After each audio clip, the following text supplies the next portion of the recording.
Episode 11 खुली धमकी। उन सभी को रहते हुए लगभग 1 महीना हो गया था। अब आरव को भी पता चल गया था कि वह लड़की और कोई नहीं बल्कि उसकी भाभी है और उसका नाम कीर्ति है। आरव अपनी बहन मनीषा को भी यहीं पर लिया था। अबे सभी अपने दादाजी की मौत के गम से लगभग बाहर आ चुके थे। अनुज ने आरव को वालिया खानदान की सारी डिटेल लाकर दे दी थी। इस 1 महीने में आरव ने लगभग बिजनेस की सारी फॉर्मेलिटी पूरी कर दी थी। एक दिन सभी लोग मिलकर एक साथ खाना खा रहे थे। खाना खाते खाते ही कार्तिक आरव से कहता है, छोटे, अब मुझे लगता है कि तुझे प्रेस के सामने सिंह ग्रुप का चेयरमैन घोषित कर देना चाहिए। कार्तिक की बात सुन आरव अपने गले के निवाले को खत्म करता है और अपने भाई की तरफ देखते हुए बड़ी ही गंभीरता से कहता है, भैया, जैसा आपको अच्छा लगे वैसा कीजिए, बस मैं प्रेस के सामने नहीं आना चाहता। आरव की बात सुन कार्तिक हैरानी में आरव से कहता है, आखिर क्यों तू प्रेस के सामने नहीं आना चाहता? अपने भाई की बात सुन आरव अपने भाई को मनाते हुए कहता है, भैया, मैंने अभी तक बहुत सारे उतार चढ़ाव देखे हैं और बिजनेस को संभालने के लिए मैं अभी पूरी तरह से रेडी नहीं हूं, फिर भी आप मुझे चेयरमैन घोषित कर दीजिए। लेकिन अभी यूनिवर्सिटी में जाकर पढ़ाई करना चाहता हूं ताकि मैं यह सीख सकूं कि हमारे बिजनेस को कैसे बड़ा करना है। आरव की बात सुन कार्तिक को पता चल गया था कि आरव का यूनिवर्सिटी में जाने का कुछ और मकसद है, लेकिन कार्तिक को पता है कि उसका भाई छोटा सा ही अपने परिवार से अलग हो गया था, जिस वजह से उसने अपने परिवार से इतना प्यार नहीं मिला है। इतनी छोटी सी जिंदगी में ही उसके भाई ने अभी तक बहुत कुछ झेला है, इसीलिए अब कार्तिक अपने भाई को मायूस होते हुए नहीं देख सकता था। इसीलिए वह अपने भाई को यूनिवर्सिटी में जाने के लिए हाँ भर देता है। अगले दिन कार्तिक पूरी मीडिया में अनाउंस कर देता है कि सिंह ग्रुप एक बहुत बड़ी अनाउंसमेंट करने जा रहा है।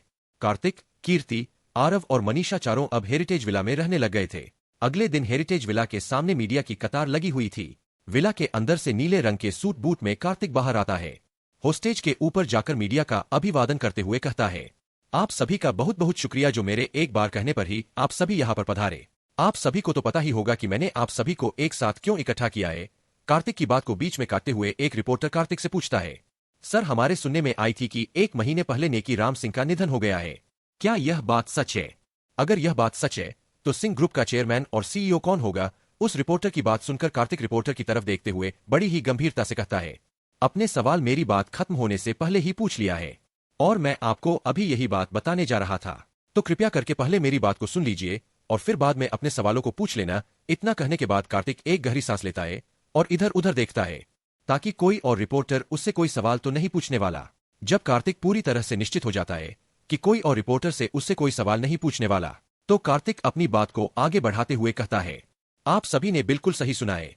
जैसा कि इन रिपोर्टर ने कहा, 1 महीने पहले मेरे दादाजी का निधन हो गया था, लेकिन जाने से पहले उन्होंने सिंह ग्रुप का चेयरमैन और सीईओ पहले ही चुन लिया था। सिंह ग्रुप के चेयरमैन सिंह परिवार का वारिस और युवराज आरव सिंह है और सीईओ हूं यानी कार्तिक सिंह। अब आप में से किसी का कोई सवाल हो तो मुझसे पूछ सकता है। कार्तिक की बात खत्म होने के तुरंत बाद एक रिपोर्टर कार्तिक से सवाल करते हुए पूछता है, आखिर हम कैसे मान लेगी आप और युवराज आरव सिंह ही सिंह ग्रुप के नए चेयरमैन और सीईओ है? उस रिपोर्टर की बात सुन कार्तिक हंसने लग जाता है और उसके सवाल का उत्तर देते हुए कहता है, मुझे पता था मीडिया यह सवाल मुझसे जरूर पूछने वाला है, इसलिए मैंने सभी को विश्वास दिलाने के लिए पहले ही सबूत इकट्ठा किए हुए हैं। इतना कहने के बाद कार्तिक अपने हाथ से इशारा करता है। तभी स्टेज पर मिलिट्री हॉस्पिटल के डॉक्टर और हेड कमांडर आते हैं। कार्तिक ने पहले ही स्टेज पर बड़ी एलईडी स्क्रीन लगवाई हुई थी। तभी वह डॉक्टर पेन ड्राइव को एलईडी में लगाकर एलईडी को ऑन कर देता है। तभी एलईडी में वही वीडियो प्ले होने लग जाती है जिसको डॉक्टर ने सिक्योरिटी के लिए रिकॉर्ड किया था। इस वीडियो में एक लड़के को नेकी राम सिंह के बगल में बैठा हुआ दिखाया जा रहा था, लेकिन उसका चेहरा ब्लर किया हुआ था और सभी को इस वीडियो में जो बातें हो रही थी साफ साफ सुनाई दे रही थी। सभी मीडिया वाले तुरंत उस वीडियो को अपने कैमरे में रिकॉर्ड करने लग जाते हैं। पूरी वीडियो के प्ले होने के बाद सभी को विश्वास हो जाता है कि कार्तिक सिंह ग्रुप का नया सीईओ है और आरव सिंह सिंह ग्रुप का नया चेयरमैन। वीडियो खत्म होने के बाद एक अधेड़ उम्र का रिपोर्टर खड़ा होता है और कार्तिक सिंह से पूछता है, सर, हमें विश्वास हो गया है कि आप ही सिंह ग्रुप के नए सीईओ है और आपके छोटे भाई सिंह ग्रुप के नए चेयरमैन है, लेकिन इसमें युवराज आरव सिंह का चेहरा क्यों नहीं दिखाया गया है? इस रिपोर्टर की बात सुन कार्तिक हल्का सा मुस्कुराते हुए कहता है, मेरा छोटा भाई पब्लिक में आना ज्यादा पसंद नहीं करता है और उसी के कहने पर ही हमने उसका चेहरा ब्लर किया है। वह नहीं चाहता कि उसकी असलियत सभी के सामने आए। वह ज्यादा बोलने के बजाय काम करने में ज्यादा विश्वास रखता है, इसीलिए उसकी जगह आज मैं ही हूं यहाँ पर। लेकिन आप चिंता मत कीजिए, उसने एक ऑडियो भेजा है। कार्तिक के इतना कहने के तुरंत बाद एलईडी में आरव की आवाज सुनाई देती है जिसमें आराम कहता है, मैं सिंह परिवार का युवराज आरव सिंह हूं। आप सभी सोच रहे होंगे कि आप सभी के सामने क्यों नहीं आया, लेकिन सामने ना आने की मेरी भी एक वजह है, क्योंकि मेरे दादाजी ने हमारे परिवार पर 16 साल पहले हुए हमले के बारे में कुछ बताया था। और मेरे दादाजी नहीं चाहते कि उनके दुश्मनों को पता चले कि सिंह परिवार का कुलपति कौन है। इसीलिए आप सभी के सामने नहीं आया। लेकिन मैं मेरे परिवार के दुश्मनों को एक वार्निंग देना चाहूंगा। जो आप ये हरकतें कर रहे हैं ना, उनको कम कर दीजिए, वरना अंजाम काफी बुरा हो सकता है। मैं आपको एक लास्ट वार्निंग देना चाहता हूं, शांत बैठ जाइए, वरना आपका एक कदम आगे आया तो मैं 100 कदम आगे बढ़ाने में जरा सा भी नहीं चूकूंगा।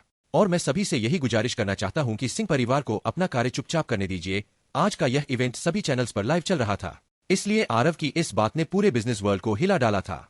अब पूरे भारत को पता चल गया था कि जो सिंह परिवार पिछले 16 सालों से अपने पूरे बिजनेस को छुपकर ऑपरेट करता था, वह अब खुल्लम खुल्ला बिजनेस को चलाने के लिए बिजनेस वर्ल्ड में उतर गया है।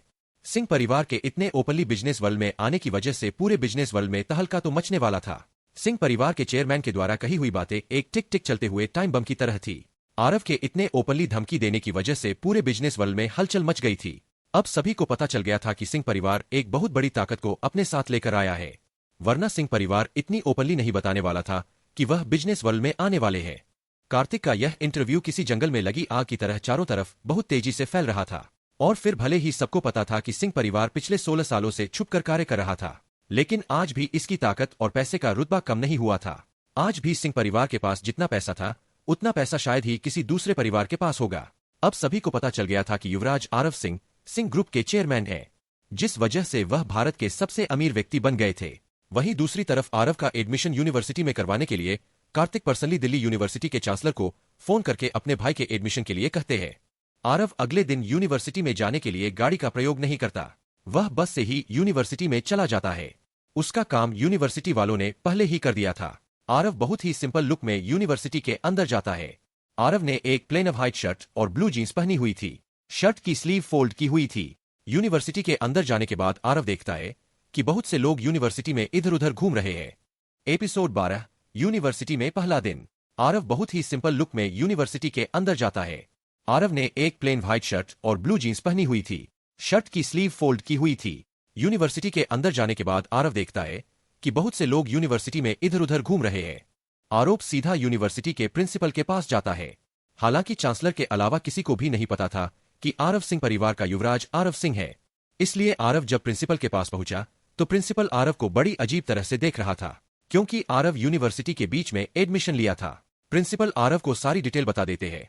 आरव भी बिना सवाल किए सारी बात सुनकर उनके ऑफिस से चला जाता है। अरबी यूनिवर्सिटी को देखने के लिए इधर उधर घूम रहा था, तभी उसकी नजर दो लड़कों पर पड़ती है। वे दो लड़के बड़े अजीब तरह से पार्क में नाच रहे थे। उन्हें देखकर आरव की हंसी निकल जाती है, लेकिन आरव उनसे मिलना चाहता था, क्योंकि वे दोनों लड़के ही पूरे यूनिवर्सिटी में हंसी मजाक कर रहे थे।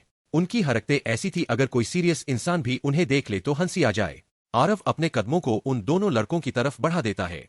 उनके पास पहुंचने के बाद आरव उनसे कहता है, हेलो। आरव की बात सुन वे दोनों लड़के आरव की तरफ देखते हैं। वे आरव को पहचान नहीं पा रहे थे। आरव थोड़ा पतला था और उसने जो 4 कपड़े पहने हुए थे वे उसके लिए पूरी तरह से फिट थे, इसलिए आरव का सिंपल लुक भी काफी अच्छा लग रहा था। वे दोनों लड़के आरव को पहचानने की कोशिश करते हैं, लेकिन जब उन्हें याद नहीं आता कि यह कौन है, तो वे लड़के आरव से ही पूछ लेते हैं, क्या तुम हमें जानते हो? उस लड़के की बात सुन अचानक से दूसरा लड़का कहता है, शायद तुम हमारे कोई फैन तो नहीं हो जो हमसे मिलने आए हो। उसे दूसरे लड़के की बात सुन आरव हैरान हो जाता है और उससे कहता है, फैन? अरे नहीं नहीं, मैं तो आप दोनों से इसलिए मिलने आया क्योंकि आप दोनों मुझे काफी अच्छे लगे। मेरा यूनिवर्सिटी में पहला दिन है। आरव की बात सुन पहले वाला लड़का कहता है, साल के बीच में एडमिशन लिया, मतलब तुम पिछले वाली यूनिवर्सिटी से निकाल दिया गए हो। वैसे पहले तुम किस यूनिवर्सिटी में पढ़ते थे? उस लड़के की बात सुन आरव काफी ज्यादा हैरान हो जाता है और उसका चेहरा भी अजीब बन जाता है। उसे नहीं पता था कि साल के बीच में एडमिशन लेने से बाकी के बच्चे उसके बारे में क्या सोचेंगे। अब उसे समझ में आ गया था, साल के बीच में कोई एडमिशन क्यों नहीं लेता था। आरव उस लड़के की बात को इग्नोर कर देता है। तभी दूसरे वाला लड़का आरव से पूछता है, भाई तुमने कौन से ईयर में एडमिशन लिया है? जिस पर आरव उत्तर देते हुए कहता है, फर्स्ट ईयर में। जिस पर पहले वाला लड़का आरव से पूछता है, भाई क्या तुम हॉस्टल में रहने वाले हो? अगर हाँ तो हमारे कमरे में हम सिर्फ 3 लोग ही हैं, एक लड़के की कमी है, क्या तुम हमारे साथ रहना पसंद करोगे? उस लड़के की बात सुन आरव उससे कहता है, वैसे मुझे यूनिवर्सिटी ने पहले से यह कमरा दे रखा है, वैसे वक्त मिला तो आप दोनों से मिलने जरूर आऊंगा। इतना कहकर आरव तुरंत वहां से निकलने लगता है कि तभी वह एक लड़की से टकरा जाता है, जिस पर आरव तुरंत अपनी गलती मानते हुए कहता है, सॉरी सॉरी मैडम, कहीं आपको चोट तो नहीं लगी? उस लड़की ने शॉर्ट ड्रेस पहनी हुई थी। उसकी आंखों पर धूप का काला चश्मा भी लगा हुआ था। आरव जैसे ही घूमकर उस लड़की को देखता है तो उस लड़की के मुंह से सिर्फ यही निकलता है, तुम यहाँ पर कैसे? आरव इस लड़की को पहचान गया था। यह लड़की कपूर खानदान की स्नेहा कपूर थी। उन दोनों के टकराने की वजह से सभी लोग उन दोनों की तरफ देखने लग जाते हैं। इस समय आरव अपनी किस्मत को कोस रहा था कि इतनी बड़ी यूनिवर्सिटी में कोई और टकरा जाती, यही क्यों? स्नेहा कपूर को तो आरव का मजाक उड़ाने के लिए अच्छा खासा मौका मिल गया था। ओहो, अब तुम हमारा पीछा करते करते हमारी यूनिवर्सिटी तक भी आ गए। पहले तो बड़े चोर में आकर हमारे घर पर ही हमें कोर्ट में आने को कहते हैं और फिर बाद में खुद ही कोर्ट में नहीं आते। स्नेहा कपूर की बातें सुन आरव बड़ी ही धीमी आवाज में स्नेहा कपूर से कहता है, घर की बातें घर में ही होनी चाहिए, भरी पब्लिक में नहीं। और वैसे भी अगर तुम ऐसे ही चिल्लाती रहोगी तो सभी को पता चल जाएगा कि मैं तुम्हारा पति हूं। और शायद मुझे नहीं लगता कि तुम यह चाहोगी कि सभी को पता चले, वरना कपूर खानदान की तो इज्जत कम हो जाएगी ना। आरव, मैं यह आखिरी बात बड़े ही सरकास्टिक टोन में कही थी। आरव की बात स्नेहा कपूर समझ पा रही थी कि अगर यूनिवर्सिटी में यह बात फैल गई कि आरव उसका पति है तो उसकी काफी ज्यादा बदनामी होगी। इसलिए स्नेहा कपूर धीरे से आरव से कहती है, तुम मेरा पीछा क्यों कर रहे हो? जिस पर आरव स्नेहा कपूर से कहता है, मैं तुम्हारा कोई पीछा विछा नहीं कर रहा हूं, मैंने इसी यूनिवर्सिटी में एडमिशन लिया है। उन दोनों के इतने धीरे धीरे और इतनी पास आकर बात करने की वजह से सभी लोग उन दोनों के बारे में गलत सोच रहे थे। जब सभी लोग इस बारे में बात कर रहे थे तभी वहां पर एक बहुत महंगी स्पोर्ट्स कार आकर रुकती है। उस गाड़ी के अंदर से एक लंबा गोरा चिट्टा लड़का निकलता है। उस लड़के ने काफी महंगे कपड़े पहने हुए थे जिससे साफ साफ पता चल रहा था वह किसी अमीर बाप की औलाद है। वह लड़का भी पार्क में इतनी भीड़ को देखकर काफी ज्यादा हैरान हो जाता है। उस लड़के को देखने के तुरंत बाद सभी लोग उस लड़के के लिए जगह छोड़ देते हैं। सभी को पता था कि यह लड़का पिक्सेल इलेक्ट्रॉनिक्स कंपनी के मालिक अजय गर्ग का बेटा साहिल गर्ग है।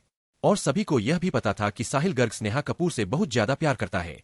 लेकिन सच्चाई किसी को नहीं पता कि साहिल गर्ग स्नेहा कपूर से इसीलिए प्यार करता है, अगर कपूर इंडस्ट्री का साथ उनको मिल जाए तो दिल्ली में काफी अच्छा नाम बना सकते हैं।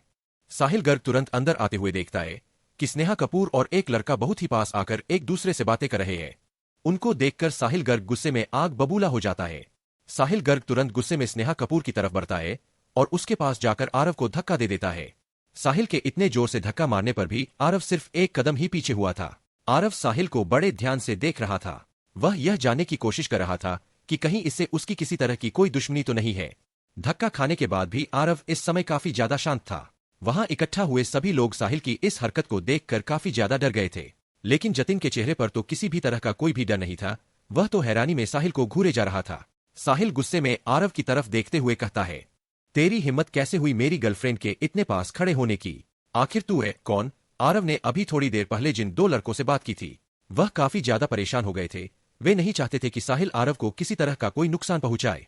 आरव से कुछ देर बात करने पर ही उन्हें पता चल गया था आरव बहुत अच्छा लड़का है, इसलिए वह तुरंत आरव की मदद करने के लिए उसके पास जाते हैं। और माहौल को हल्का करने के लिए उनमें से एक लड़का हंसते हुए साहिल से कहता है, साहिल भाई इतना गुस्सा क्यों हो रहे हो? यह लड़का तो स्नेहा भाभी से माफी मांग रहा था। वो क्या है ना, यह लड़का अभी अभी नया आया है यूनिवर्सिटी में और इससे गलती से भाभी को धक्का लग गया था। हालांकि इस लड़के ने माहौल को शांत करने के लिए यह बात कही थी, लेकिन धक्के की बात सुन साहिल का पारा और ज्यादा गर्म हो जाता है। साहिल तुरंत उस लड़के की छाती में हाथ रखकर साइड में धक्का मारता है और आरव की तरफ आगे जाता है और आरव की आंखों में आंखें डालकर उससे बड़े ही गुस्से में कहता है, तेरी हिम्मत कैसे हुई मेरी गर्लफ्रेंड को धक्का मारने की? शायद तुझे इसका अंजाम पता नहीं है।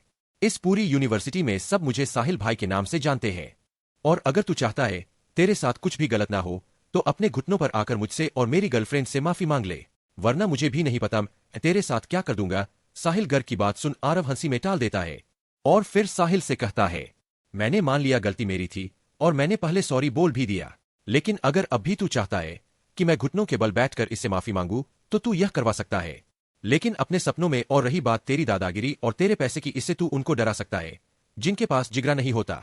और हाँ, अभी तूने जो हरकत की है ना वह आगे से मत करना, सेहत के लिए अच्छा नहीं होगा।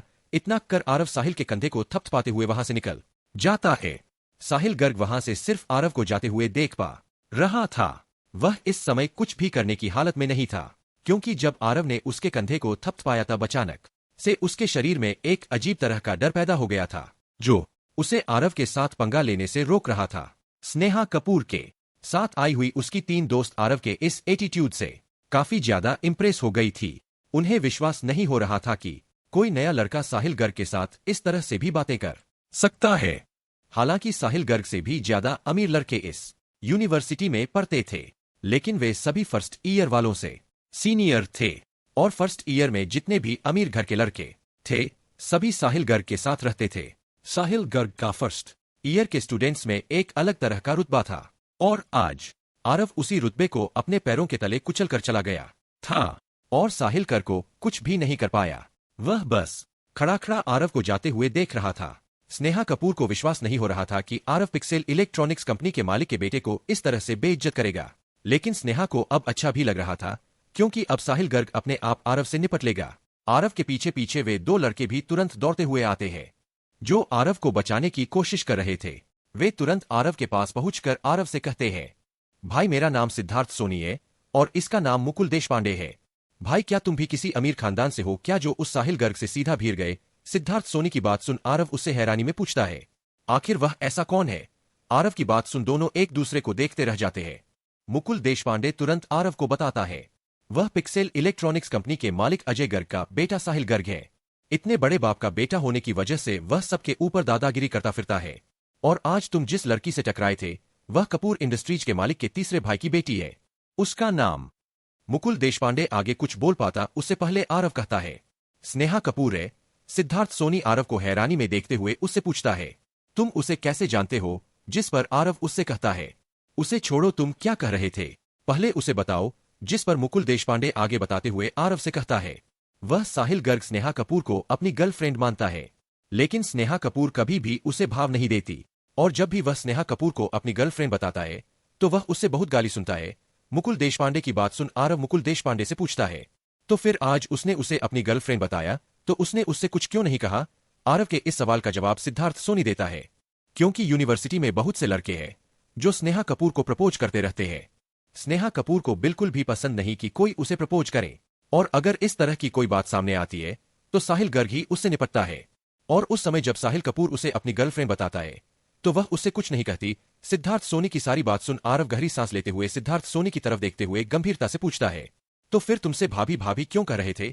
जिस पर सिद्धार्थ सोनी भी गहरी सांस लेते हुए आरव को बताता है, हम उस समय उसे भाभी इसलिए कह रहे थे क्योंकि हमें पता है कि साहिल गर्ग उससे बहुत प्यार करता है और अगर हम चार साहिल गर्ग के सामने स्नेहा कपूर को भाभी कहते हैं तो वह हमारी बातें कई बार मान जाता है, इसलिए मैंने उस समय उसे भाभी कहा, वरना स्नेहा कपूर जैसी खूबसूरत लड़की को हम भाभी क्यों कहे? सिद्धार्थ सोनी की आखिरी बात सुन आरव सिद्धार्थ सोनी को अजीब तरह से घूरता है। सभी लोग चलते जा रहे थे तभी मुकुल देशपांडे आरव से पूछ लेता है, भाई तुमने हमसे तो बहुत कुछ पूछ लिया, अपने बारे में भी तो कुछ बताओ। मुकुल देशपांडे की बात सुन आरव सिर्फ इतना ही कहता है, मेरा नाम आरव सिंह है। आरव का नाम सुन वे दोनों जहां पर खड़े थे वही की वही जम जाते हैं। वे दोनों यही सोच रहे थे क्या उनके साथ चलने वाला यह 22 साल का लड़का सिंह ग्रुप का चेयरमैन है। तभी वह इस बात को नकारते हुए कहते हैं, नहीं यार ऐसा नहीं हो सकता, बहुतों के नाम एक जैसे होते हैं, शायद इसका भी नाम युवराज आरव सिंह के जैसा ही है।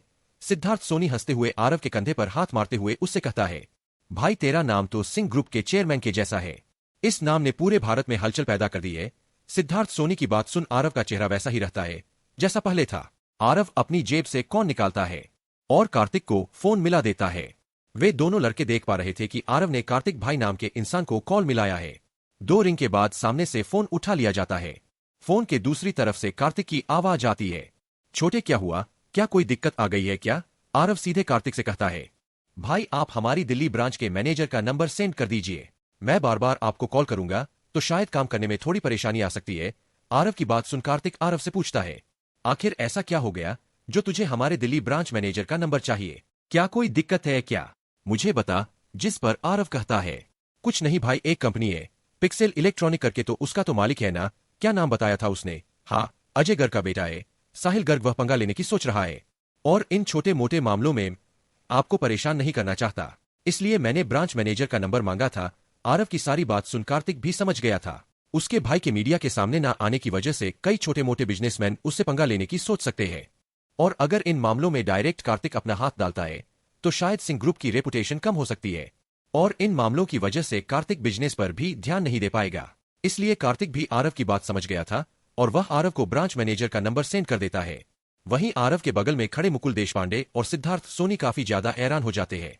उन्हें यह तो पता चल गया था कि यह लड़का काफी अमीर खानदान से आता है, लेकिन वे अभी भी यह रिलेट नहीं कर पा रहे थे कि यही सिंह ग्रुप का चेयरमैन हो सकता है।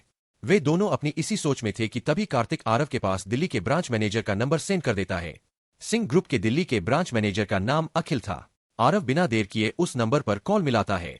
3 से 4 रिंग के बाद कॉल उठती है और सामने से एक मध्यम उम्र के इंसान की आवाज आती है। हेलो गुड मॉर्निंग सर, मैं सिंह ग्रुप के दिल्ली का ब्रांच मैनेजर अखिल बोल रहा हूँ। अखिल की बात सुन आरव उससे कहता है, गुड मॉर्निंग अखिल, वैसे भैया ने तो तुम्हें कॉल करके बता दिया होगा ना कि मैंने किस लिए तुम्हें फोन किया। जिस पर अखिल कहता है, हाँ जी सर। आरव आगे बताते हुए उससे कहता है, पिक्सेल इलेक्ट्रॉनिक्स की सारी डिटेल निकालकर एक बार मेरे पास भेजना और इसके मालिक अजय गर्ग के पास भी एक नोटिस भेज दो। उनसे कहना अपने बेटे साहिल गर्ग को अपने साथ दिल्ली यूनिवर्सिटी के पास वाले मिडनाइट रेस्टोरेंट में लेकर आओ और तुम भी जल्द से जल्द यहाँ पर पहुंचो। जिस पर अखिल कहता है, ओके सर। एपिसोड 13। आरव अखिल को आगे बताते हुए उससे कहता है, पिक्सेल इलेक्ट्रॉनिक्स की जगह सारी डिटेल निकालकर एक बार मेरे पास भेजना और इसके मालिक अजय गर्ग के पास भी एक नोटिस भेज दो। अपने बेटे साहिल गर्ग के साथ दिल्ली यूनिवर्सिटी के पास वाले मिडनाइट रेस्टोरेंट में लेकर आओ और तुम भी जल्द से जल्द यहाँ पर पहुंचो। जिस पर अखिल कहता है, ओके सर। फोन रखने के बाद आरव सिद्धार्थ सोनी और मुकुल देशपांडे की तरफ देखते हुए उनसे पूछता है, मिडनाइट रेस्टोरेंट चलोगे? आरव की बात सुन सिद्धार्थ सोनी मुकुल देशपांडे की तरफ देखते हुए उससे पूछता है, भाई इसके साथ जाना ठीक रहेगा क्या? जिस पर मुकुल देशपांडे कहता है, अबे मुझे क्या पता, मैं भी तो आज ही इससे मिला हूं। थोड़ा सोचने के बाद सिद्धार्थ सोनी मुकुल देशपांडे से कहता है, देख यार, भले ही ये युवराज आरव सिंह ना हो, लेकिन ये भी किसी अमीर बाप की औलाद है। इतना तो मुझे पता चल गया। अगर हम इसके साथ अपनी अच्छी दोस्ती बना लेंगे तो क्या पता साहिल गर्ग हमें दोबारा परेशान करने की हिम्मत ना करे। सिद्धार्थ सोनी की बात सुन मुकुल देशपांडे कहता है, सही कह रहा है तू, चल इसके साथ चलते हैं। मुकुल देशपांडे की बात सुने सिद्धार्थ सोनी आरव की तरफ देखते हुए कहता है, हाँ भाई, हम आ रहे हैं तुम्हारे साथ। इतना कहकर दोनों आरव के साथ चलने लग जाते हैं। यूनिवर्सिटी से निकलने के बाद आरव पैदल ही मिडनाइट रेस्टोरेंट की तरफ चल पड़ता है। आरव को पैदल ही मिडनाइट रेस्टोरेंट की तरफ जाते देखकर अब उन्हें थोड़ा डर लगने लग गया था। सिद्धार्थ सोनी मुकुल देशपांडे के कान में धीमी आवाज में उससे कहता है, भाई इसका साथ देकर हमने कोई गलती तो नहीं कर दी। अगर यह किसी अमीर बाप की औलाद होता तो इसके पास जरूर कोई गाड़ी होती, लेकिन यह तो पैदल ही मिडनाइट रेस्टोरेंट में जा रहा है। सिद्धार्थ सोनी की बात सुन मुकुल देशपांडे भी सोच में पड़ जाता है, लेकिन फिर थोड़ी देर बाद मुकुल देशपांडे कहता है, भाई अब इसके साथ आ गए तो आ गए, अब जो होगा देखा जाएगा। मुकुल देशपांडे की बात सुन सिद्धार्थ सोनी एक गहरी सांस लेता है और फिर दोनों तेज कदमों से आरव के पीछे चलने लग जाते हैं। रेस्टोरेंट की तरफ चलते चलते ही आरव ऑनलाइन एक टेबल बुक कर देता है। मिडनाइट रेस्टोरेंट एक मीडियम रेंज रेस्टोरेंट है। मिडनाइट रेस्टोरेंट में यूनिवर्सिटी के लगभग सभी छात्र आते थे और जो छात्र ज्यादा गरीब थे वे मिडनाइट रेस्टोरेंट में पार्ट टाइम काम करते थे। मिडनाइट रेस्टोरेंट का मालिक बहुत सभ्य था, जो कई बार गरीब बच्चों को फ्री में खाना खिला देता था। इसीलिए यूनिवर्सिटी के सभी लोग मिडनाइट रेस्टोरेंट को बहुत ज्यादा पसंद करते थे और कभी कभार अमीर बच्चे भी मिडनाइट रेस्टोरेंट में आ जाते थे, जिस वजह से मिडनाइट रेस्टोरेंट की अच्छी खासी कमाई हो जाती थी। मिडनाइट रेस्टोरेंट में जाने के बाद एक टेबल पर बैठ जाता है। सिद्धार्थ सोनी और मुकुल देशपांडे भी आरव के पीछे पीछे उसी टेबल पर बैठ जाते हैं। उनके बैठने के तुरंत बाद एक वेटर उनके पास आते हुए उनका ऑर्डर लेता है। Sir order please. उस वेटर की बात सुन आरव उससे कहता है, भाई सबसे पहले एक कड़क मसालेदार चाय लेकर आ और उनसे पूछ ले क्या लेना चाहेंगे। अपनी बात सुनकर दोनों ऑर्डर देने में थोड़ा झिझक रहे थे। उनकी झिझक देखकर आरव समझ जाता है कि उनके पास पैसे नहीं है। टेंशन मत लो, जो ऑर्डर करना है कर लो, बिल पेमेंट में करूंगा। आरव की बात सुन दोनों एक दूसरे की तरफ देखते हैं और फिर सबसे सस्ती डिश ऑर्डर कर देते हैं। मुकुल देशपांडे उस वेटर की तरफ देखते हुए कहता है, एक कढ़ाई पनीर और 4 नान। उनका ऑर्डर लेने के बाद वेटर वहां से चला जाता है और 10 मिनट बाद वेटर ऑर्डर लेकर आता है। आरव अपनी कड़क मसालेदार चाय को पीने लग जाता है। तभी सिद्धार्थ सोनी आरव की तरफ देखते हुए उससे कहता है, भाई तुम नहीं लोगे क्या? जिस पर आरव मुस्कुराते हुए कहता है, अरे नहीं नहीं, तुम खाओ। आरव की बात सुन दोनों दोबारा से एक दूसरे को देखते हैं, लेकिन फिर खाने लग जाते हैं। आरव ने अभी सिर्फ आधी चाय ही पी थी कि तभी रेस्टोरेंट के सामने एक लाल रंग की ऑडी 6 आकर रुकती है, जिसकी कीमत लगभग 70 लाख के करीब होती है। उस गाड़ी के अंदर से एक मध्यम उम्र का इंसान निकलता है, जिसने नीले रंग का सूट पहना हुआ था। वह देखने में ऐसा लग रहा था जैसे किसी कंपनी का मैनेजर है। उस इंसान की उम्र लगभग 38 साल के आसपास थी, जिस वजह से उस इंसान के चेहरे की दाढ़ी हल्की हल्की सफेद हो गई थी, लेकिन उस इंसान की फिजिक एकदम जिम ट्रेनर के जैसी थी। वह इंसान तेजी से मिडनाइट रेस्टोरेंट के अंदर आता है। वह इंसान और कोई नहीं सिंह ग्रुप के दिल्ली ब्रांच का मैनेजर अखिल था। इस मैनेजर के पास बाकी के स्टेट के मैनेजर से ज्यादा पावर थी। कार्तिक ने पहले ही इस मैनेजर के पास आरव की फोटो भेज दी थी, जिस वजह से उसे आरव को ढूंढने में ज्यादा दिक्कत नहीं आई। इसलिए वह तुरंत आरव के पास जाता है और उसके सामने सिर झुकाते हुए कहता है, सर आई एम अखिल। आरव पहले ही उस मैनेजर को पहचान गया था, क्योंकि आरव मेन पोस्ट पर बैठे सभी लोगों को जानता था। भले ही वे लोग आरव को नहीं जानते थे।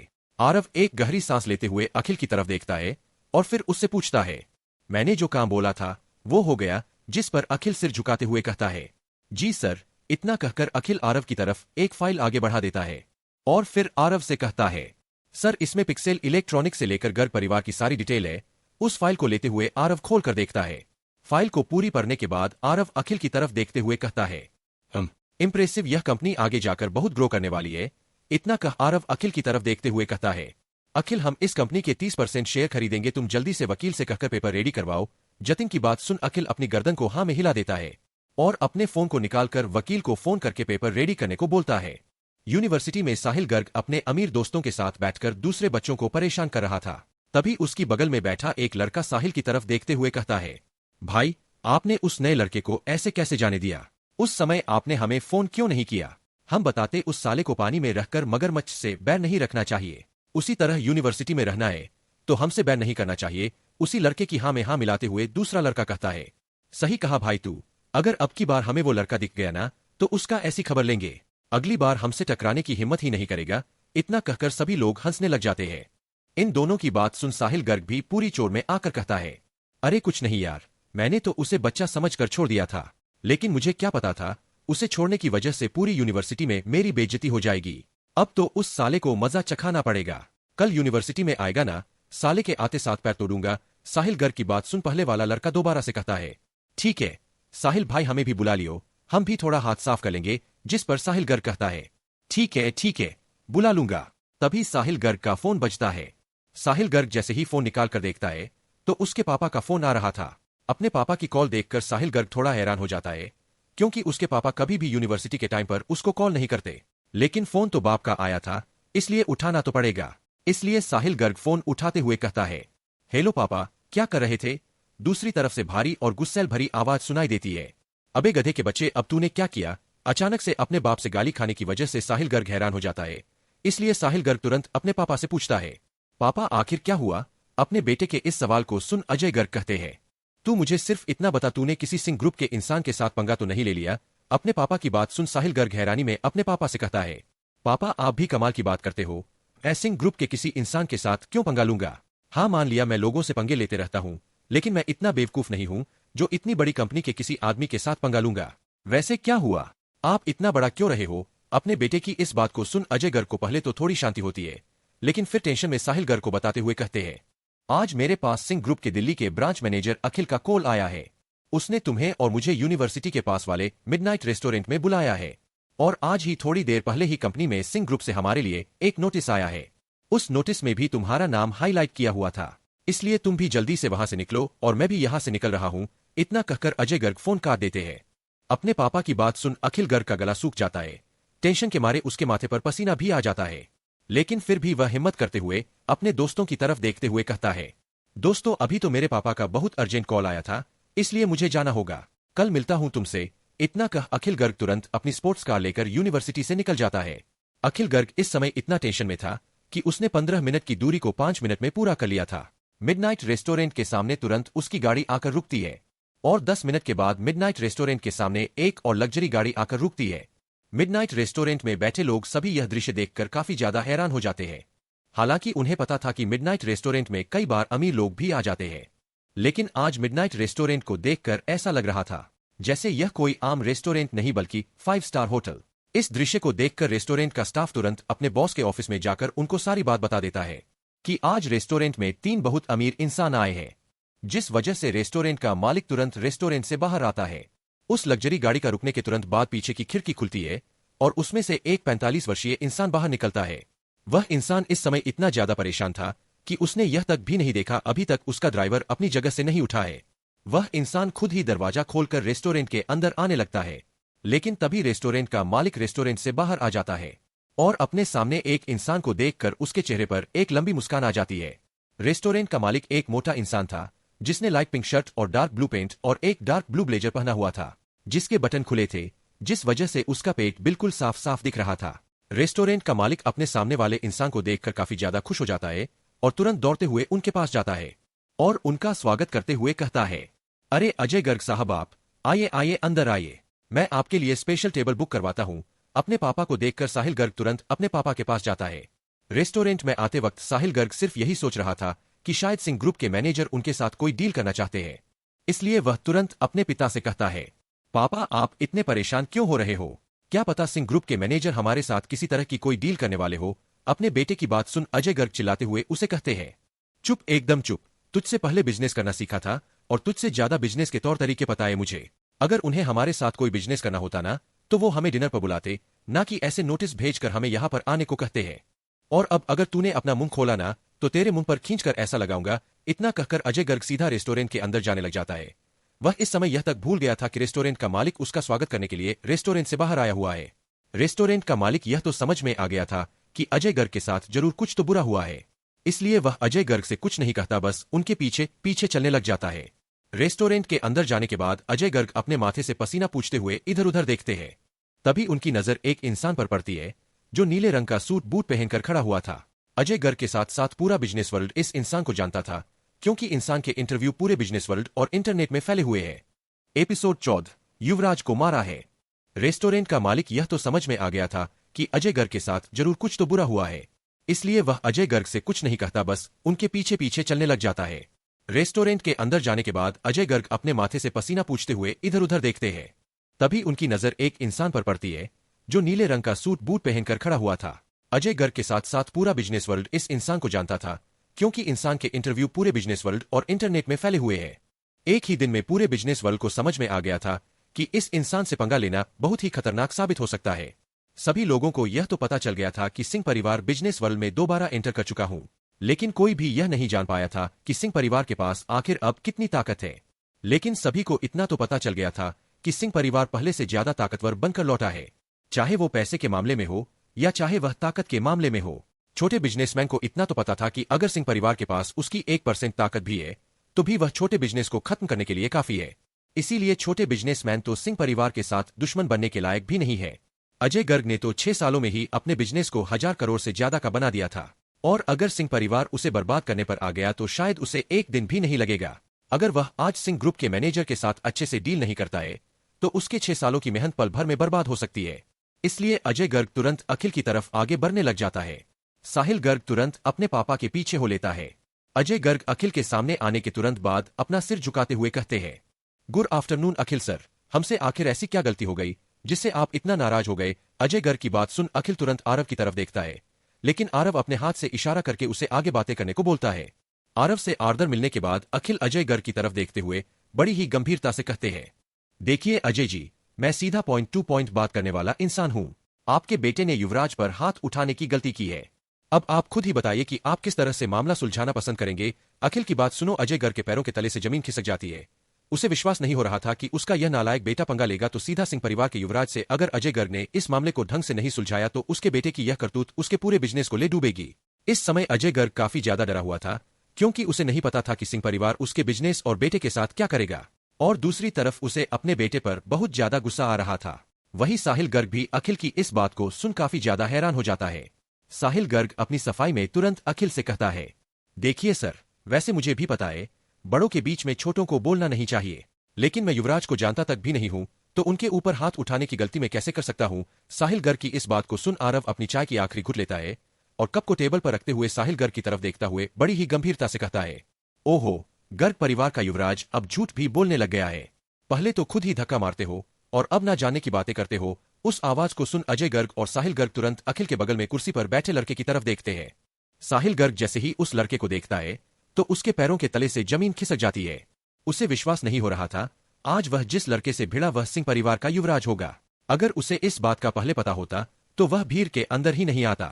इस समय साहिल गर्ग को बहुत बड़ा झटका लगा था।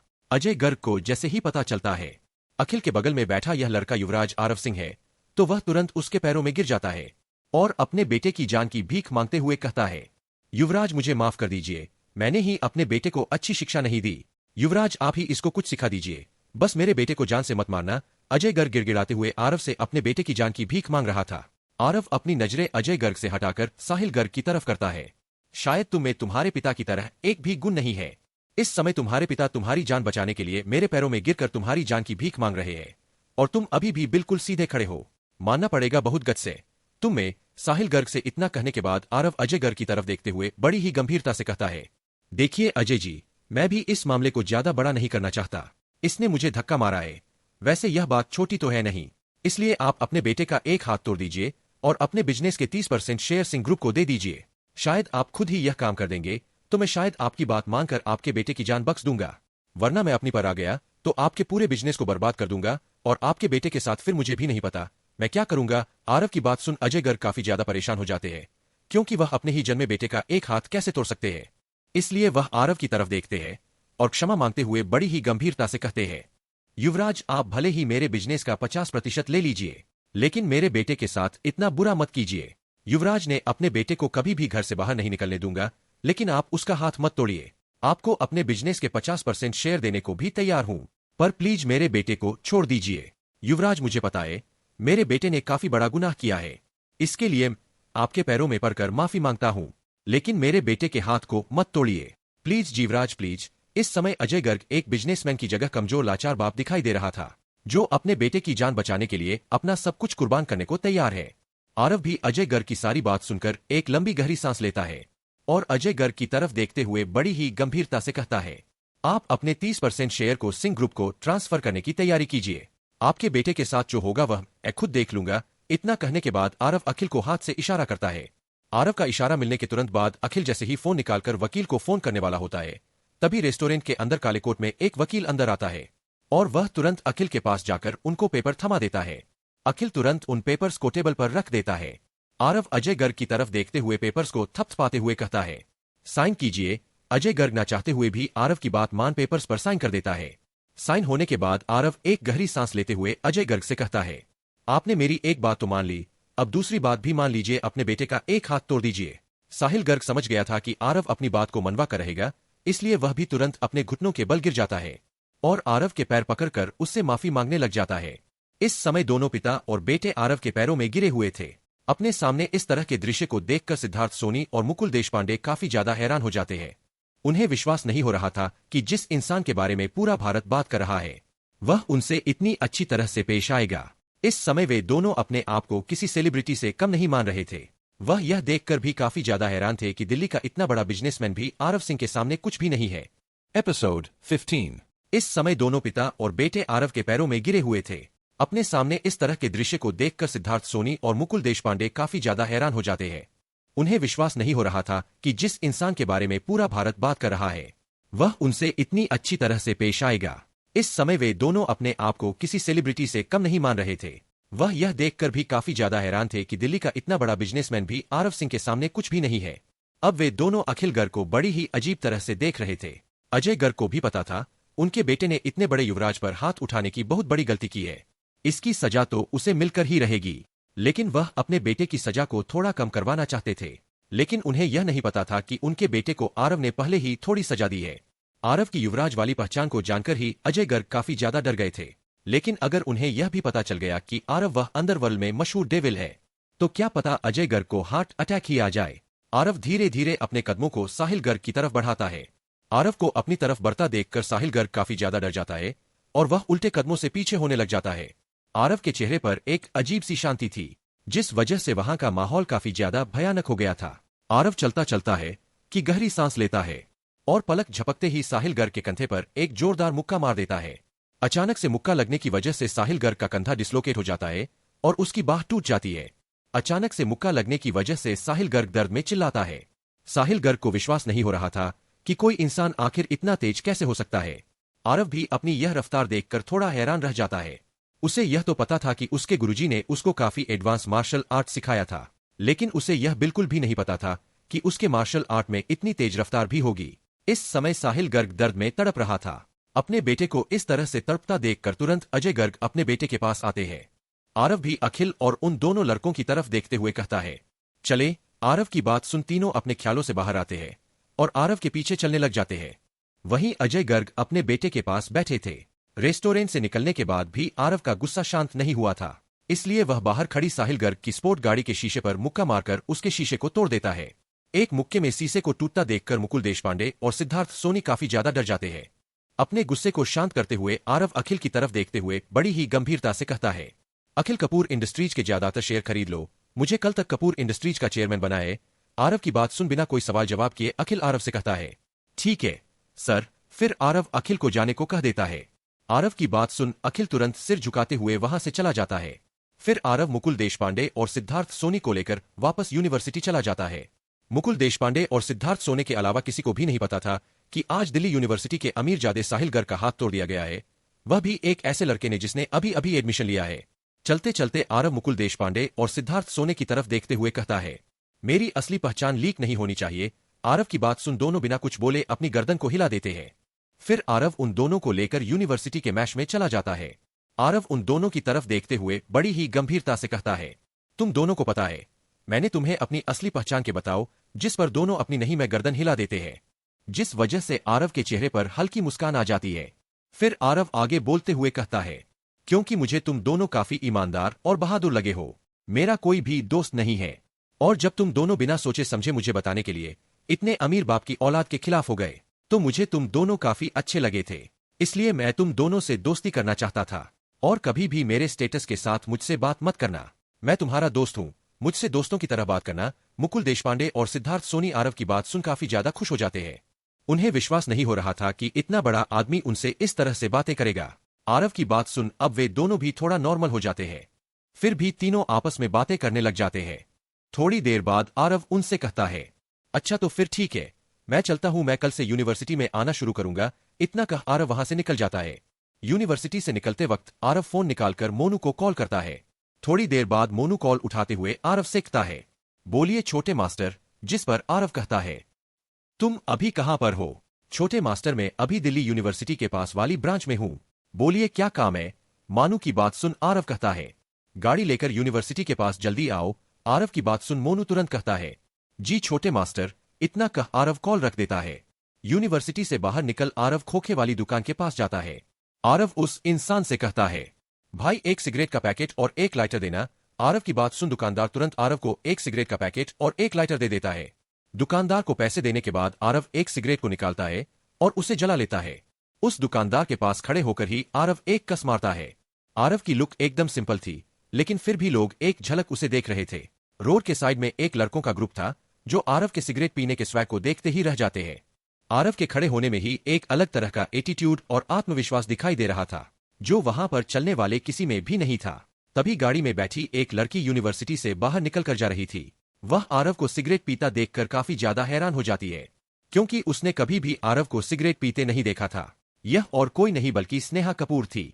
स्नेहा कपूर तुरंत गाड़ी में से उतरते हुए आरव के पास जाने लगती है। रोड के बगल में खड़ा वह लड़कों का ग्रुप भी आरव से दोस्ती करना चाहते थे, इसलिए वह भी आरव के पास आने लगते हैं।